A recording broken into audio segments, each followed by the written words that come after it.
जंगल में धीरे धीरे मौसम बदल रहा था।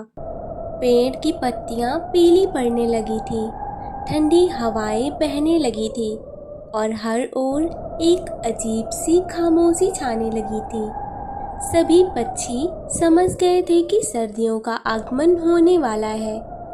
सर्दियां इस जंगल में बेहद कठोर पड़ती थी।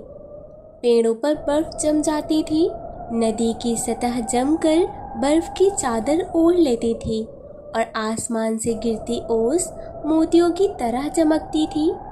ऐसे मौसम में जो भी पक्षी पहले से तैयारी नहीं करता, उसे भूख और ठंड से परेशान होना पड़ता था।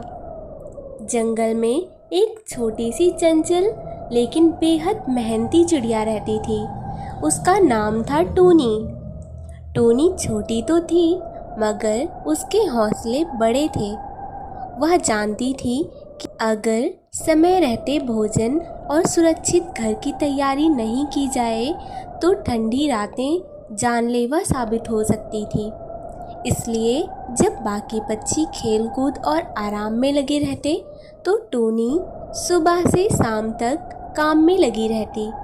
कभी वह खेतों से दाना चुग कर लाती, कभी सूखी टहनियाँ और पत्ते लेकर अपने घोंसले को मजबूत बनाती, कभी दाने को एक एक करके अपने छोटे भंडार में सजाती।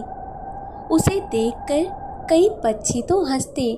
वे कहते, अरे टूनी, इतनी मेहनत क्यों कर रही हो? अभी तो मौसम बहुत सुहाना है, खा पी कर मस्त रहो, जब ठंड आएगी तब देखेंगे। टूनी हंसकर जवाब देती, भाइयों, वक्त रहते तैयारी कर लेनी चाहिए, सबसे अच्छा होता है। सर्दी का मौसम अचानक ही आता है, तब हाथ मलते ही रह जाओगे। जंगल में एक कौवा था जिसका नाम था कालू। कालू बड़ा ही आलसी था। उसे दिन भर मस्ती और मजाक करना आता था। उसका दोस्त था भोलू उल्लू। दोनों हर समय साथ घूमते और दूसरों का मजाक उड़ाते। जब भी वे टूनी को मेहनत करते देखते तो जोर जोर हंसते और चिढ़ाते। कालू कहता, अरे छोटी चिड़िया, तू इतनी मेहनत क्यों कर रही है? जैसे पूरा जंगल तुझे ही संभालना है। अरे थोड़ी मौज भी कर ले।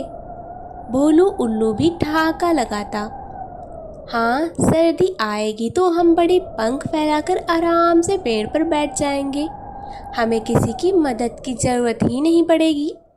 उसकी बातें सुनकर बाकी पक्षी भी हंसते, मगर टूनी अपने काम में लगी रहती।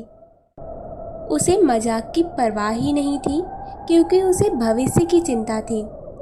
कुछ ही दिनों बाद आसमान में काले बादल छा गए। ठंड हवाएं चलने लगी। धीरे धीरे बर्फ गिरनी शुरू हो गई। पेड़ों की शाखाएं बर्फ से ढक गई। झील पर मोटी परत जमने लगी और घास पर भी बर्फ की चादर बिछने लगी। अब हालत वही हो गए जिसकी टूनी ने पहले से ही तैयारी की थी। टूनी अपने मजबूत घोंसले में बैठी थी। अंदर नरम पत्तियां और सूखी घास बिछी हुई थी, जिससे ठंड नहीं लग रही थी। उसके पास अनाज का ढेर लगा था। वह आराम से अपने बच्चे को खिलाती और खुद भी चैन से खाती।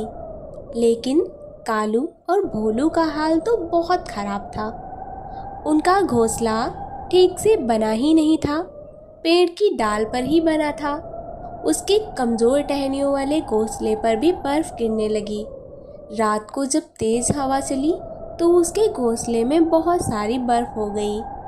वे ठंड से कांपते हुए बोले, हाय राम, ये क्या मुसीबत आ गई है। टूनी सच कहती थी कि हमें भी तैयारी करनी चाहिए थी। भूख से उनका पेट भी दुख रहा था। बाहर चारों ओर सिर्फ बर्फ की चादर बिछी हुई थी। दाना पानी मिलना बहुत मुश्किल हो गया था। दोनों बहुत परेशान हो गए। कालू और भोलू ने सोचा, चलो बाकी पक्षियों से मदद मांगते हैं। पहले तो वो तोते के पास गए और बोले, भाई थोड़ा अनाज दे दो, हम बहुत भूखे हैं। तोते ने सिर हिलाकर मना कर दिया। जब हम सब मेहनत कर रहे थे तब तुमने मजाक बनाया, अब मुझसे मदद मत मांगो। वे कबूतर के पास गए। कबूतर ने भी यही कहा, हमने पहले ही चेतावनी दी थी, मगर तुमने हमारी नहीं सुनी, अब खुद भुगतो। वे कौवे की टोली के पास गए, लेकिन वहाँ से भी खाली हाथ लौटे। अब दोनों समझ गए कि किसी को भी उनकी मदद करने की इच्छा नहीं है। आखिर में दोनों ठंड और भूख से बेहाल होकर टूनी की घोंसले की ओर गए। उन्होंने धीरे से आवाज़ दी, टूनी बहन, दरवाज़ा खोलो, हम बहुत परेशान हैं, भूख से जान निकल रही है और ठंड से कांप रहे हैं। टूनी ने झांक कर देखा, दोनों सच में बहुत परेशान थे। उनके पंख बर्फ से ढके थे और चेहरे पर उदासी थी। टूनी ने कहा, भाइयों, जब मैं मेहनत कर रही थी तब तुमने मेरा मजाक उड़ाया, अब क्यों आए हो? कालू और भोलू रोने लगे। हाँ टूनी बहन, हमसे गलती हुई, हमें लगा था मेहनत की ज़रूरत नहीं है, मगर अब हमें समझ आया कि मेहनत से ही जीवन सुरक्षित होता है। हमें माफ़ कर दो, अगर तुम मेरी मदद करोगी तो हम भविष्य में कभी आलसी नहीं बनेंगे।